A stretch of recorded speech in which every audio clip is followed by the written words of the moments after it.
Bismillahirrahmanirrahim. Dalam pertemuan tadi telah kita bahas bahwa pada musim haji ada amalan yang sangat dahsyat yang saat dikerjakan, bisa mengentaskan kesalahan, membuat pribadi lebih baik, membuka pintu gerbang surga, menghadirkan husnul khatimah, dan mendekatkan diri kepada Allah Subhanahu wa taala. Amalan ini dibagi dua, amalan bagi yang berhaji dan amalan bagi yang tidak berhaji. Waktunya bersamaan, sama-sama di musim haji. Musim haji kita telah bahas di Quran surah kedua ayat 197. Al-hajju ashhurum ma'lumat. Haji ditunaikan di waktu-waktu bulan-bulan yang telah diketahui. Kita sudah sampaikan dari Syawal ke Dzulhijjah, bulan 10 sampai 12 itu musim haji. Jadi kalau saya katakan bulan 11 musim haji bukan? Musim haji. Bulan ke-12 musim haji bukan? Musim haji. Kalau saya katakan, perhatikan, puncak haji tanggal berapa? 9 Dzulhijjah. 9. Ini wukuf. 10-nya ada amalan. 11-nya ada amalan. 12-nya ada amalan. 13-nya ada amalan. Baik, jadi musim haji itu berlangsung dari mulai persiapan di bulan Syawal sampai ke Dzulhijjah, khususnya sampai tanggal 13-nya. Nah sekarang kalau saya katakan gini, musim haji dari Syawal ke Dzulhijjah. Jadi kalau saya katakan Dzulqa'dah bulan ke-11 masuk musim haji?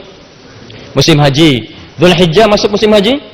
Musim haji. Artinya dari persiapan sampai ke puncak berlangsung di musim haji. Nah kalau haji itu sudah ketahuan jelas. Sekarang ada amalan sama-sama di musim haji.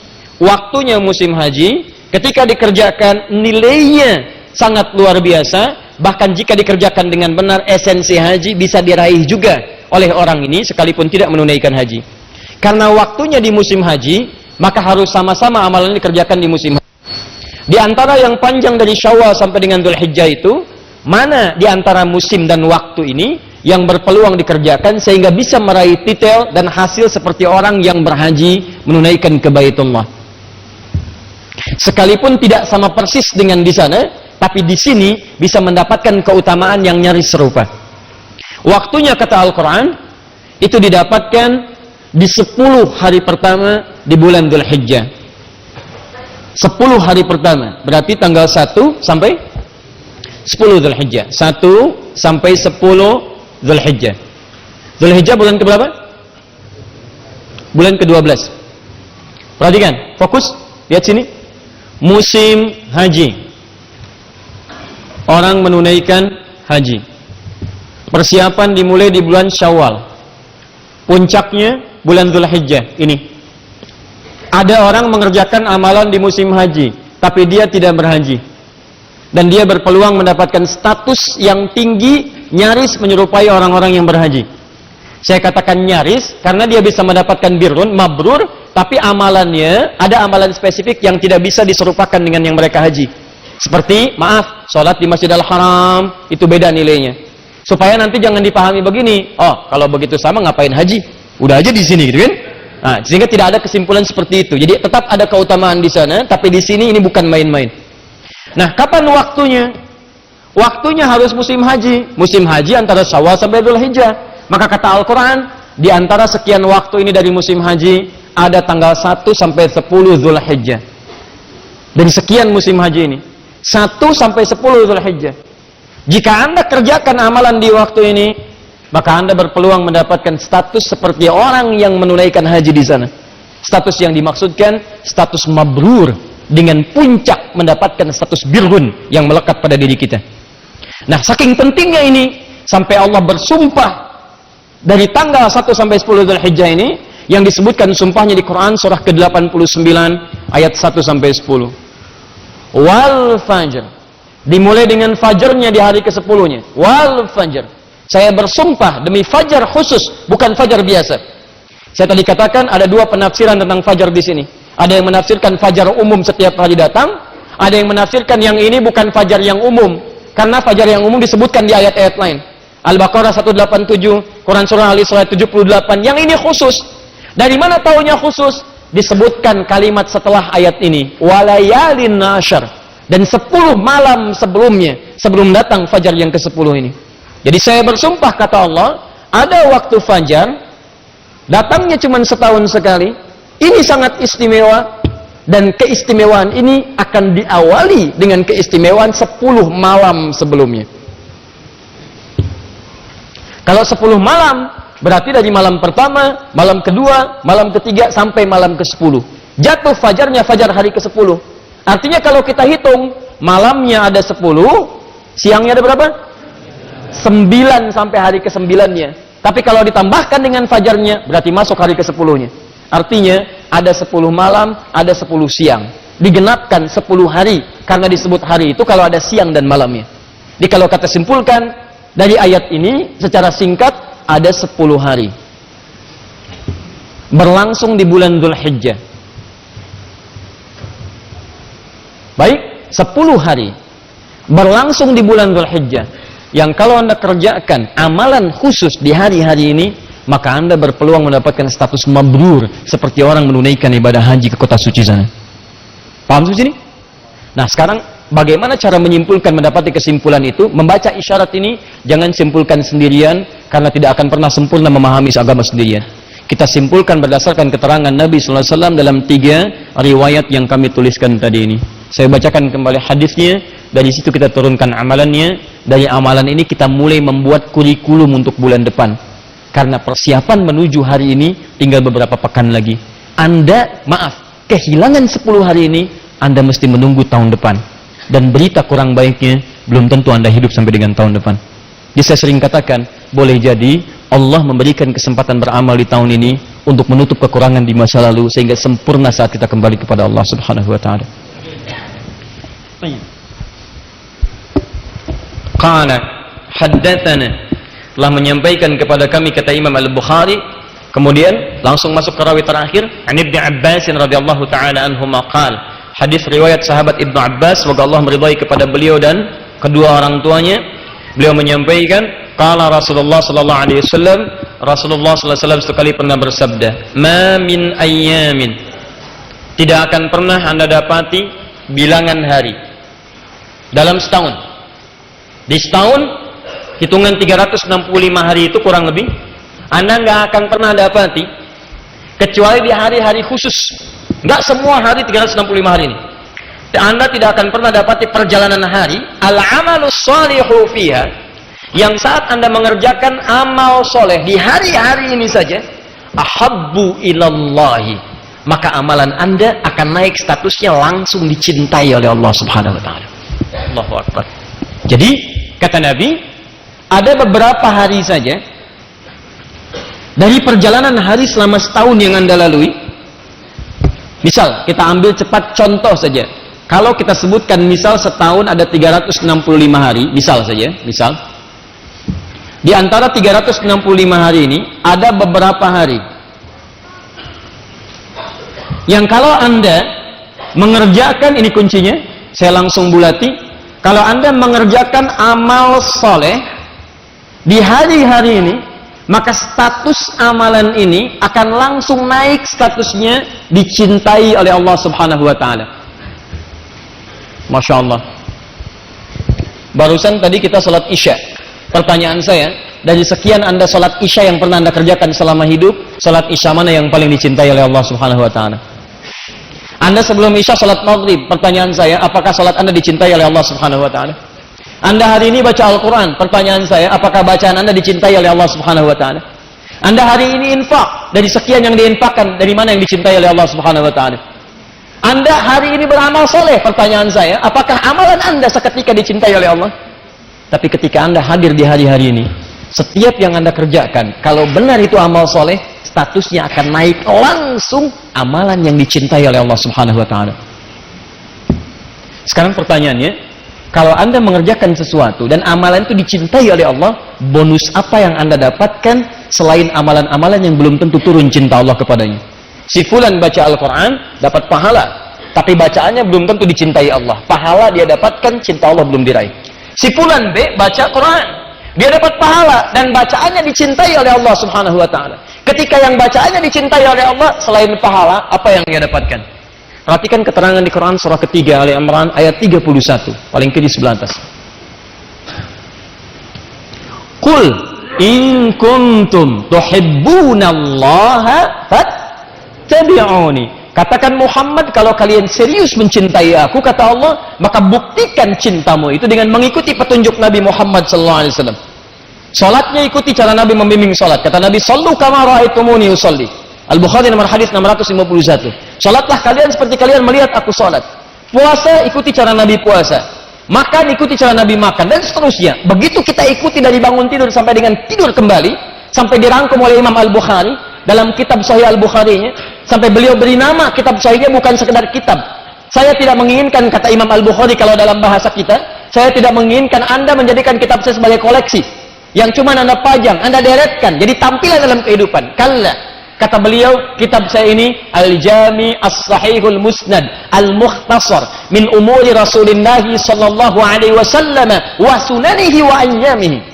Ini kitab berisi petunjuk kehidupan, isinya sahih, bersumber dari Nabi SAW, bukan karya saya, bukan karangan saya, langsung ke tujuan, tidak bertele-tele. Apa isinya?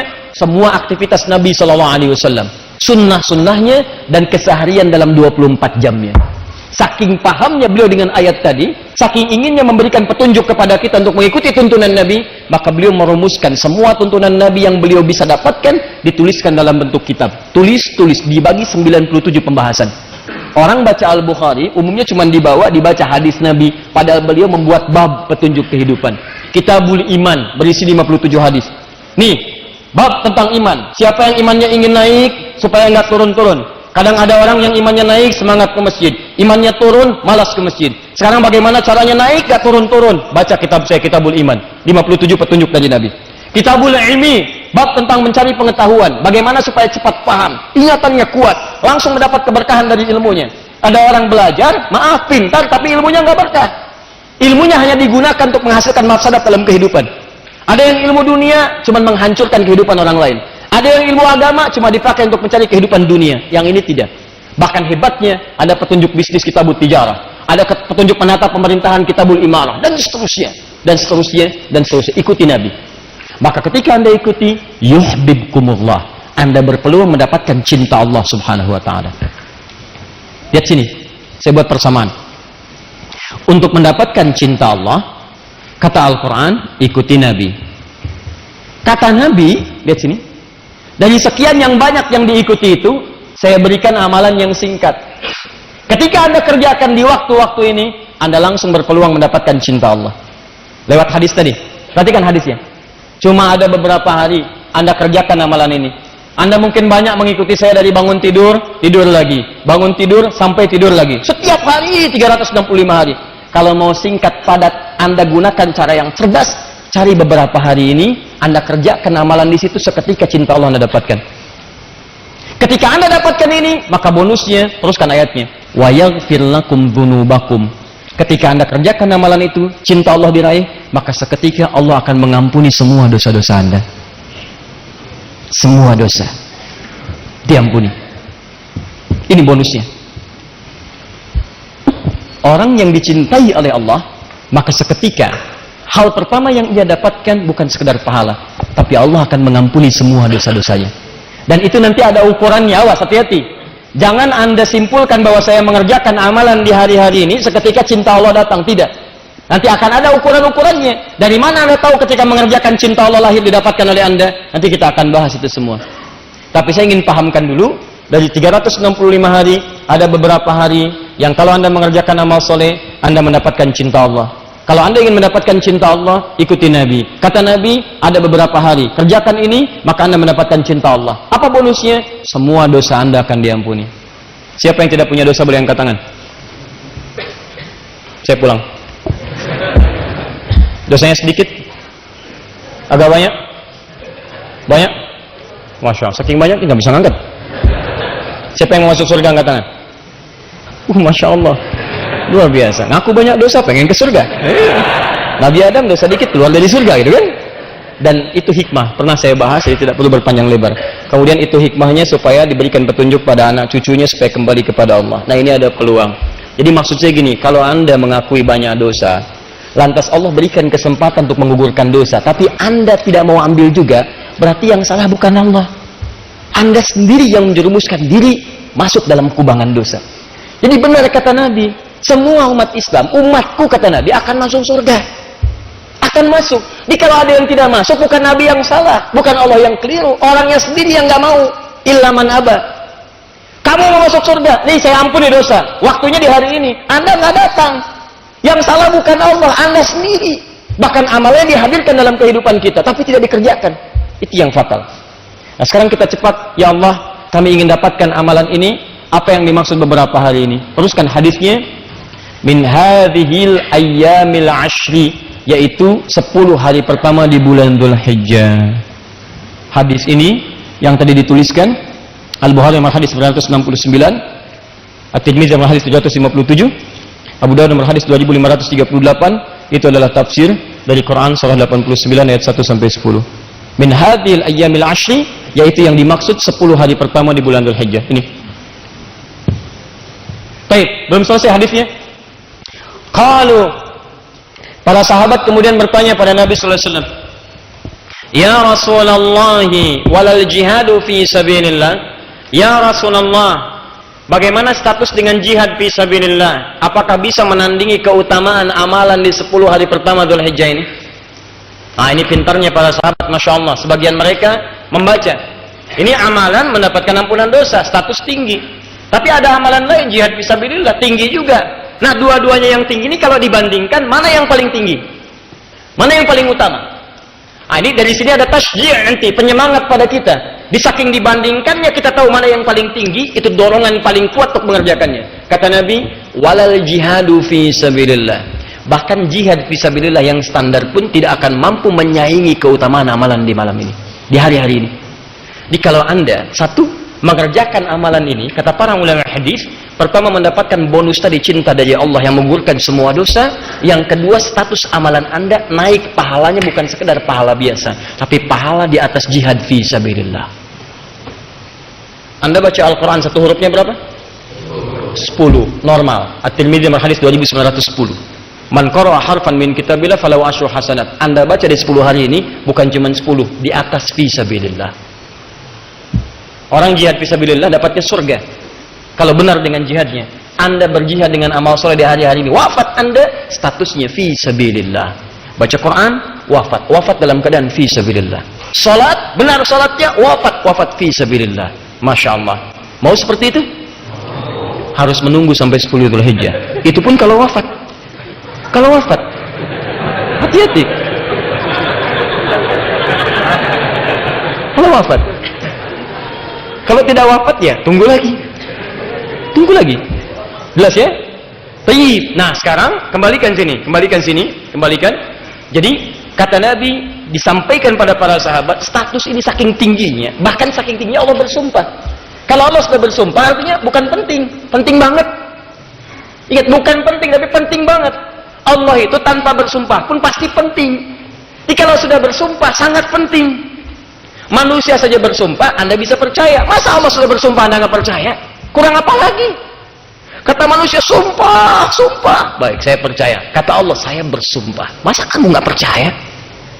Paham ya? Nah, jadi ini ada sesuatu yang penting. Illa, kecuali ada satu amalan saja yang memang nggak bisa disaingi oleh yang ini. Jadi ini 10 hari pertama Dzulhijjah, statusnya di atas jihad fisabilillah yang standar. Saya katakan standar, jauh di atas ini. Tapi ada satu amalan yang memang nggak bisa dikalahkan oleh apapun, termasuk yang 10 ini.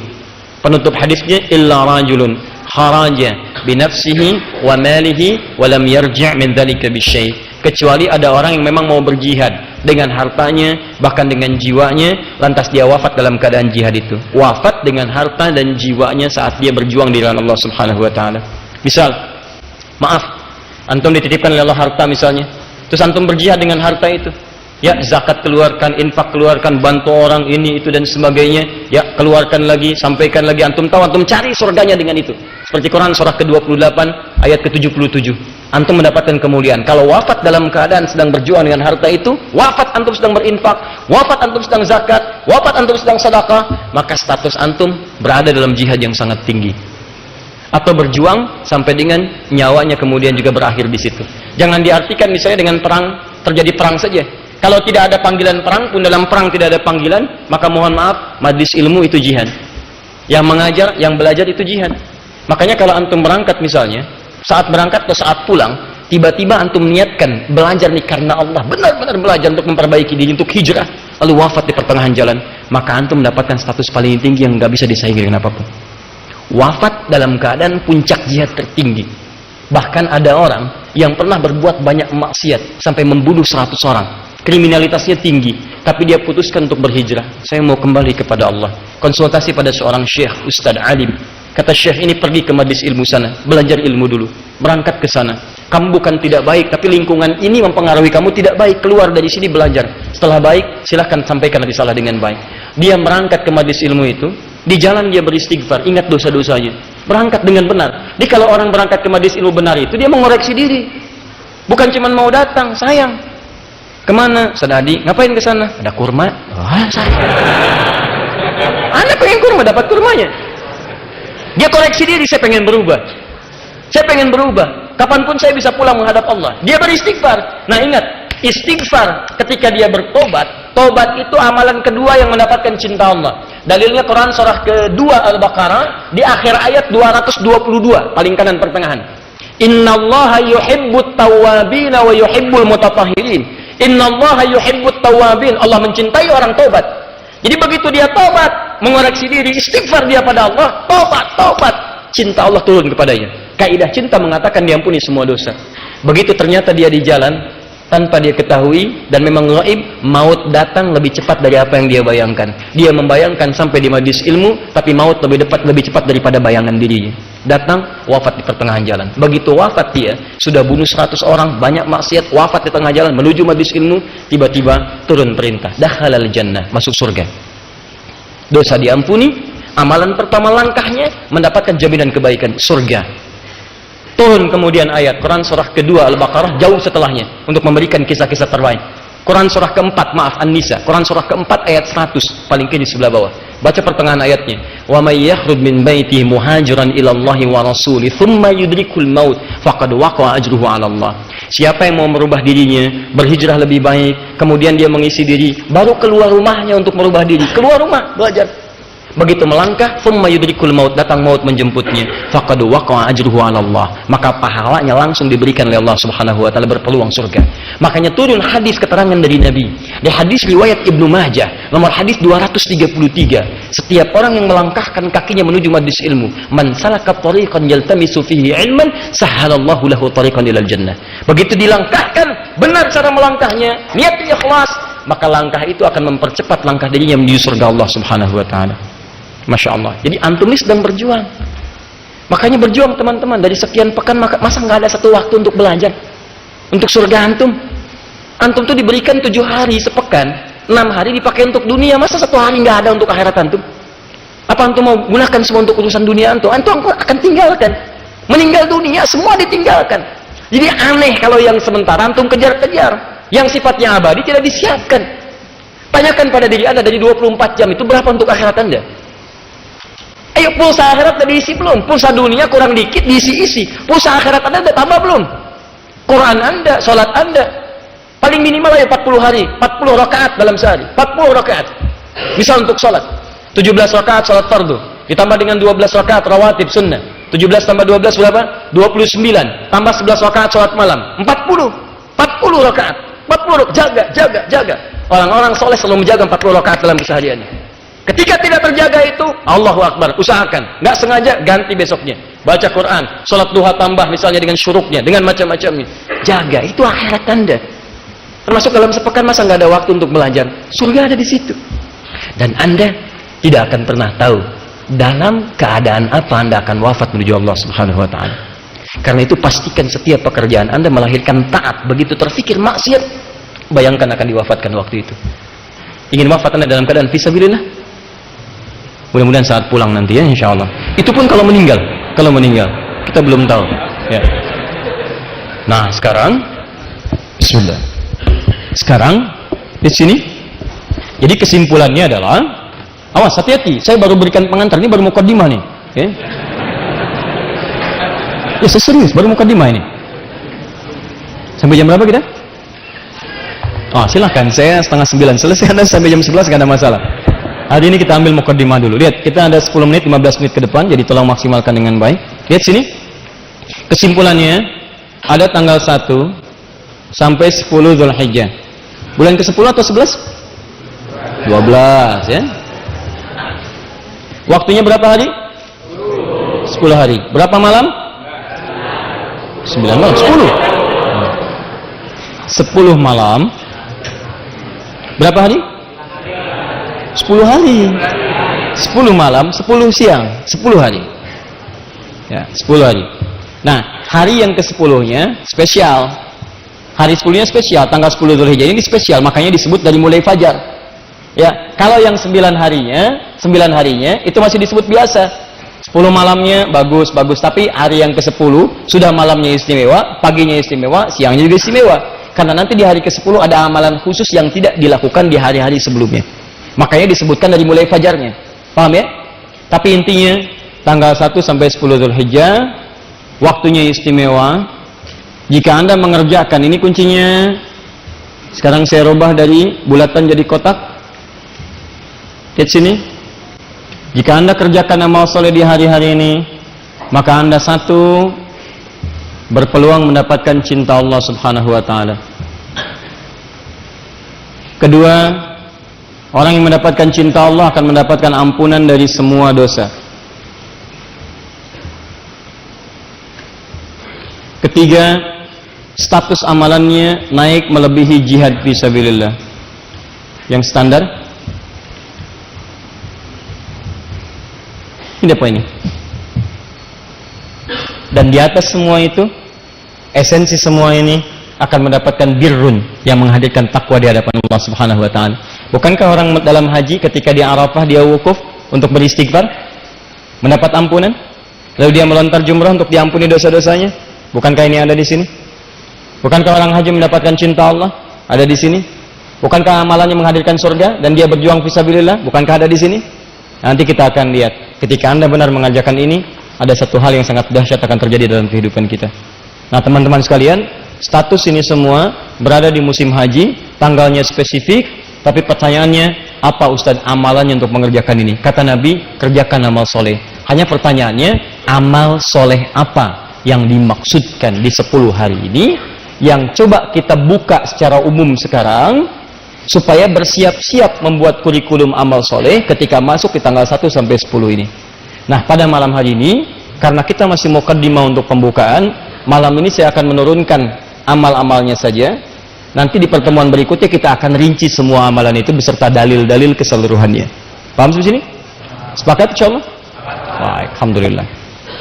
Tinggal sepakat aja ya. Saya yang terangkan, yang nulis, yang ngapus, Masya Allah. Anda tinggal datang, dapat kurma, dapat umroh, dapat macam-macam. Luar biasa. Sudahlah. Fokus, siap? Baik. 1. Di sini. Saya beri rumus cepat ya. Tolong rumus ini dipakai. Kalau sedang baca Quran, pakai rumusnya. Saya tidak menerangkan Anda untuk sekedar tahu, tapi bawa pengetahuan itu untuk dipraktekkan dalam pemahaman. Di sini. Tadi amalannya apa? Amal soleh. Sekarang amal soleh itu apa? Apa amal soleh? Amal yang baik. Apa amal yang baik? Amal soleh. Apa amal soleh? Amal yang baik. Nah. Sini. Amal soleh adalah amal singkatnya yang disukai dan diridhoi oleh Allah Subhanahu wa taala. Atau dipandang baik, ya, baik tapi menurut Allah. Segala yang baik menurut Allah disebut dengan saleh namanya. Nah, bagaimana menemukan amal soleh dalam uraian ayat-ayat Quran? Sederhana. Setiap Anda menemukan kata amal soleh, umumnya akan diawali dengan kata iman.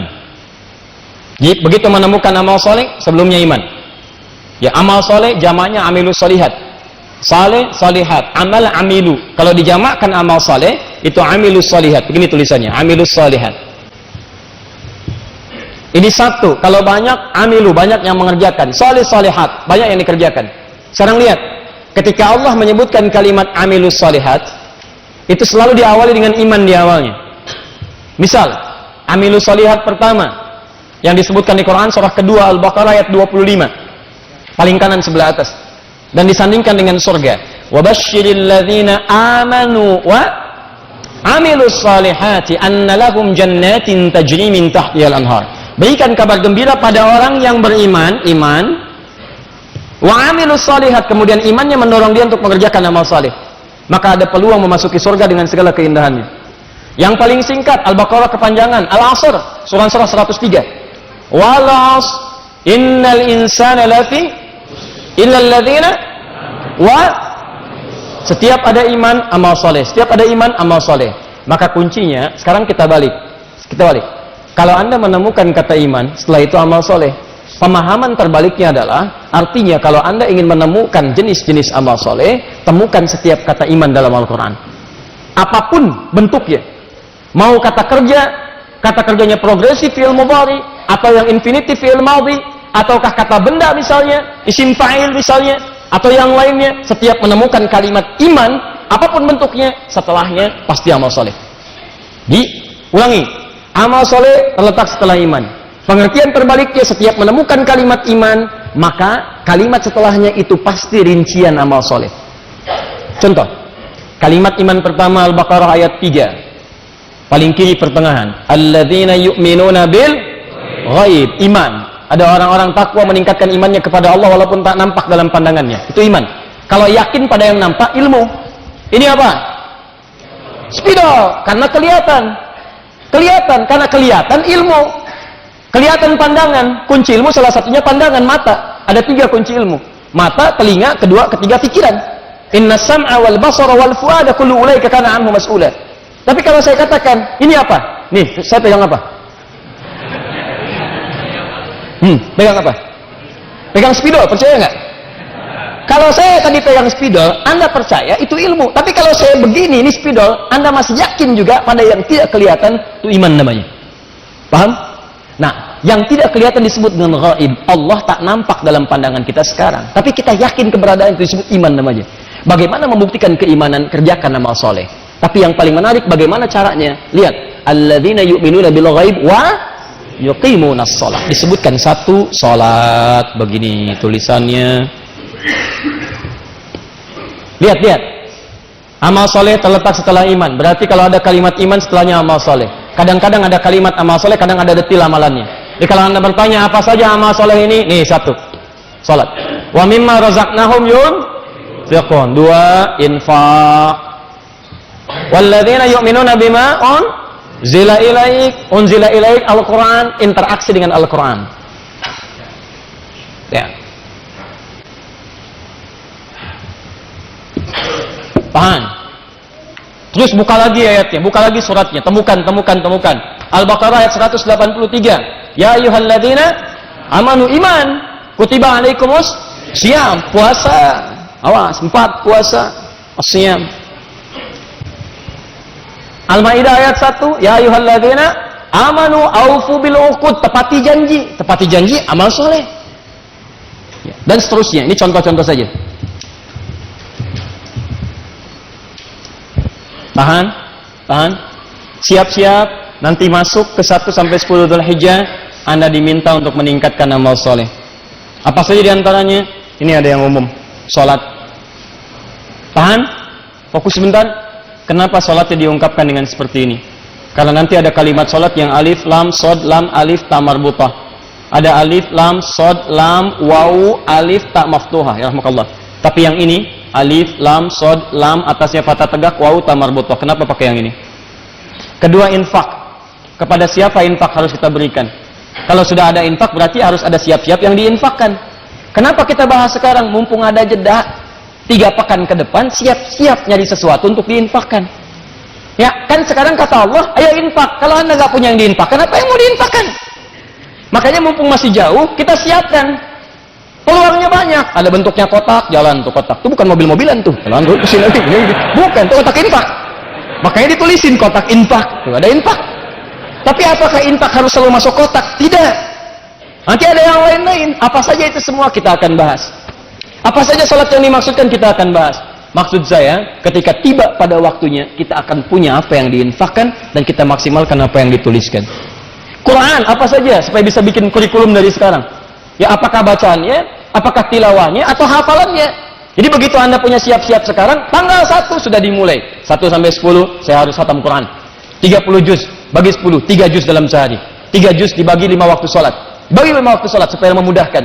Sebelum sholat subuh, sekian ayat. Setelah sholat subuh, sekian ayat, supaya ringan. Begitu selesai 10 hari, khatam Quran dalam 30 juz. 10 hari, saya harus hafal 10 surat. Masya Allah. Suratnya dimulai dari belakang aja. Saya nggak apa-apa. 1, 2, 3 sampai dengan An-Nas. Nggak ada masalah daripada nggak sama sekali. Ya. Memahami ayat. Ayo, setiap hari saya harus paham. Juz amma nggak ada masalah. Hari pertama saya baca juz amma. Surat apa dulu? Dimulai dari Ad-Duha dulu yang ringan-ringan, baca tafsirnya. Setelah itu Alam Nashrah Kasadrak, baca tafsirnya sampai ke ujung. 10 hari Anda hafal misalnya 10 surat, hafal 10 tafsir, dan Anda menghatamkan Quran 30 juz. Ini baru amalan umum. Karena ada amalan khusus yang saat dikerjakan, Masya Allah, itu bisa berpeluang langsung menggugurkan dosa-dosanya. Dan amalan itu nggak bisa dikerjakan oleh sembarangan orang. Kalau yang ini semua orang bisa mengerjakannya.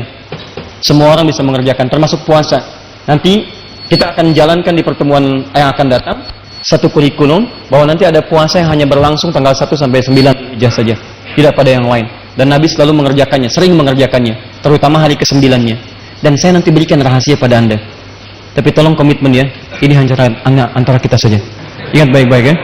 Ini hanya antara kita saja. Nanti saya terangkan insya Allah kalau masih ada waktu pekan depan, ada 1 hari dari 9 hari ini yang kalau Anda kerjakan, nilai puasa Anda bisa serupa dengan nilai orang wukuf di sana.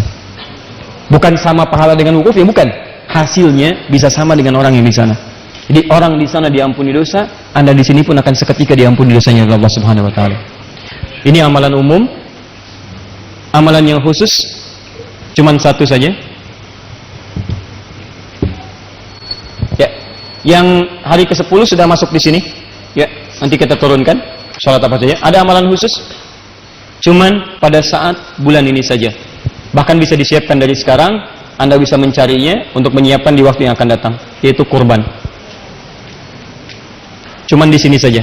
Nggak ada orang mengadakan kurban misalnya di bulan Ramadan. Nggak ada kurban di bulan Rajab. Kenapa kok kurbannya Rajab? Ini spesial. Nggak ada. Cuman di waktu ini.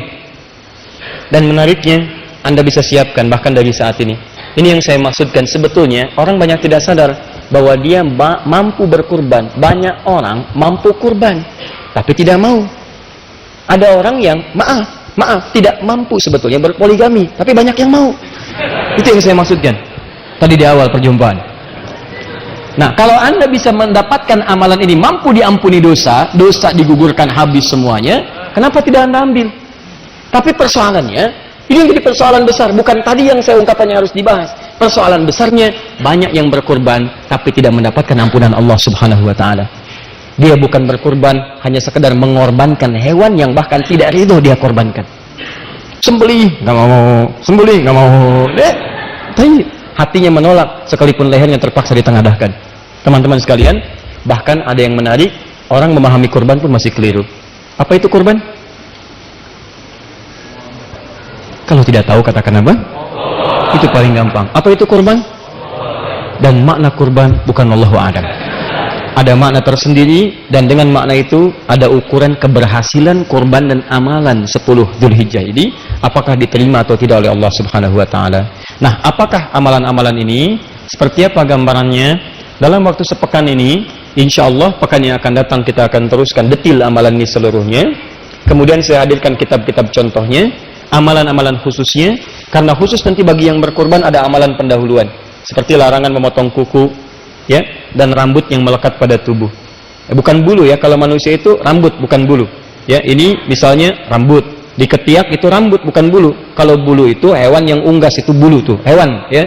Ayam berbulu, nggak ada ayam berambut ya, makanya bulu ayam bukan rambut ayam ya. Unta itu berbulu ya, kerbau itu berbulu. Kenapa saya terangkan dari sekarang? Untuk memahami hadis nanti belakangan, karena nanti ada yang keliru memahami hadis itu. Dimaksudkan, yang dimaksud adalah jangan cabutin bulu hewan, dan nggak ada kerjaan nyabutin bulu hewan ya. Nanti kita akan lihat. Barangkali itu yang pertama saya sampaikan di kurikulum kita sampai dengan ke pekan depan. Pekan depan tanggal berapa insya Allah? Insya Allah kita masih punya 2 pertemuan sebelum barangkali kalau Allah berkenan dan ridha kami akan berangkat ke Tanah Suci. Kita akan ada 2 pertemuan lagi. Pertemuan ini kita akan tuntaskan semua ini bersama dengan kitabnya. Saya akan bawakan barangkali Sahih Muslim di pertemuan yang akan datang. Kemudian yang kedua, tahan. Insya Allah untuk pekan depan kami akan coba ringkaskan ini dalam bentuk tabel amalan. Tabel ini akan difotokopi. Pekan depan akan dibagikan fotokopinya. Kalau terbatas akan diupload di akhir media. Anda bisa ambil itu sebagai panduan amalan ketika masuk tanggal 1 sampai 10. Misal sholat, nanti kami akan turunkan sholat apa saja yang bisa dikerjakan. Nanti begitu masuk tanggal 1 sampai 10, Anda tinggal keluarkan. Sholat ini waktunya jam berapa? Kerjakan checklist, ini checklist. Kenapa penting ada itu? Untuk mengukur di hari berikutnya. Kalau hari kedua nggak dikerjakan, tanda tanya kenapa. Paham ya? Sampai dengan selesai. Insya Allah, tolong doakan dan tolong ingatkan pada staf kami supaya nanti persiapan sebelumnya sudah siap dan bisa dibagikan insya Allah. Paham sampai sini? Siap insya Allah berubah? Siap berhijrah insya Allah? Siap bertakbir insya Allah? Takbir. Baik, teman-teman, mohon izin menyampaikan informasi sebelum kita akhiri pertemuan malam ini. Yang pertama, kita bersyukur pada Allah diberikan kesempatan untuk hidup hari ini. Dimohon berkenan kalau saya menutup pertemuan kita dengan informasi pertama bahwa tolong isi hidup kita dengan yang lebih bermanfaat. Dan awali dengan saling mendoakan. Saya pun sama, saya butuh doa dari Anda semua supaya bisa istiqamah, menjaga nilai-nilai kebaikan. Dan Anda jangan bosan kalau ada yang kurang tepat, Anda boleh ingatkan supaya kita perbaiki. Tapi tolong ditanyakan terlebih dahulu supaya tidak salah paham dalam hal-hal yang mungkin Anda ingin sampaikan. Yang kedua, insya Allah besok bagi yang akan mengikuti dan sesuai dengan persyaratan, dan tadi kami melihat beberapa sudah hadir di Bekasi, di sekitaran tempat kami ini, bahkan dari yang jauh-jauh, untuk mengikuti tes besok yang insya Allah akan kami buka untuk tes penerimaan beasiswa ke Akademi Imam Malik di Istanbul. Yang sudah nanti hadir atau bersiap untuk besok, waktunya ingat betul, itu jam 1 sampai dengan jam 3. Jadi ba'da Jumat jam 1 sampai jam 3 berkumpul di masjid ini. Ya, besok nanti saya akan berikan kejutan. Dan besok itu insya Allah ketika tes nanti akan dimulai, kami akan berikan pilihan. Karena insya Allah dan alhamdulillah wa syukrulillah, kami mendapatkan informasi dari kolega-kolega di Timur Tengah dan yang lainnya. Mereka pun akan memberikan beasiswa. Bahkan mereka berkenan ber-MOU dengan kami dan diberikan nanti kesempatan untuk merekomendasikan siswa-siswa untuk belajar di sana. Jadi nanti mudah-mudahan besok kita berikan kejutan kepada yang ikut tes itu nanti. Bukan hanya satu kampus, nanti ada beberapa kampus yang bisa dipilih. Jadi kalau nggak masuk kualifikasi satu kampus, mungkin bisa masuk kampus yang lainnya, yang mudah-mudahan berjuang dalam kebaikan insya Allah. Kalau Anda memenuhi syaratnya, silahkan bisa diikuti dan mudah-mudahan ada manfaat di dalamnya. 3, bagi yang sudah mendaftar di program Syiar Al-Quran dengan 3 turunan programnya, Anda menunggu sampai ke pekan depan. Sekarang sedang diverifikasi seluruhnya. Hasil verifikasi itu ada penempatan kelas. Nanti Anda akan diinfokan sesuai dengan formulir yang masuk kepada kami. Info itu akan masuk kepada teman-teman sekalian. 1, bersamaan dengan penempatan kelasnya di kelas mana.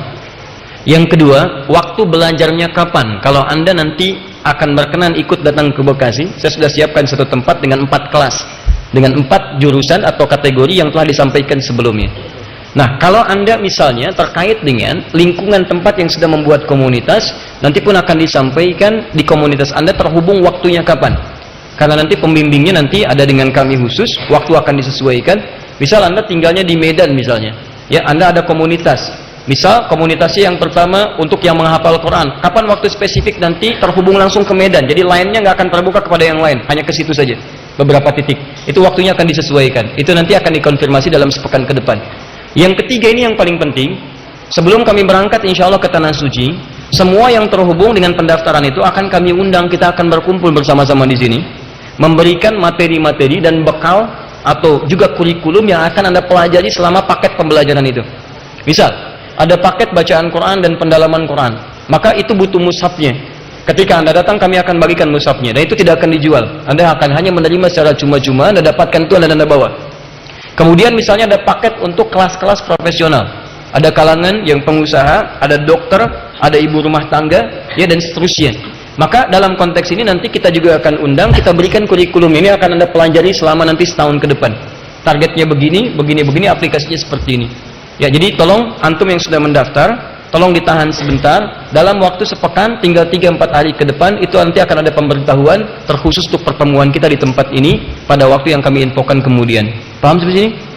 Baik, kalau sudah dipahami, saya kira kita cukupkan pada malam hari ini. Saya ada permintaan satu saja. Tidak ada kaitan dengan apapun. Tolong tunjukkan bahwa kita adalah hamba-hamba Allah yang terbaik.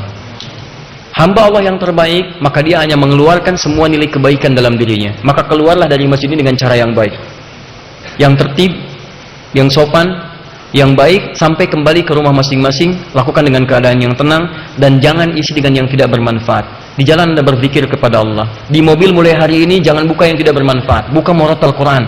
Dan tolong Anda hadirkan target. Dalam sepekan saya hafal misalnya 7 ayat surat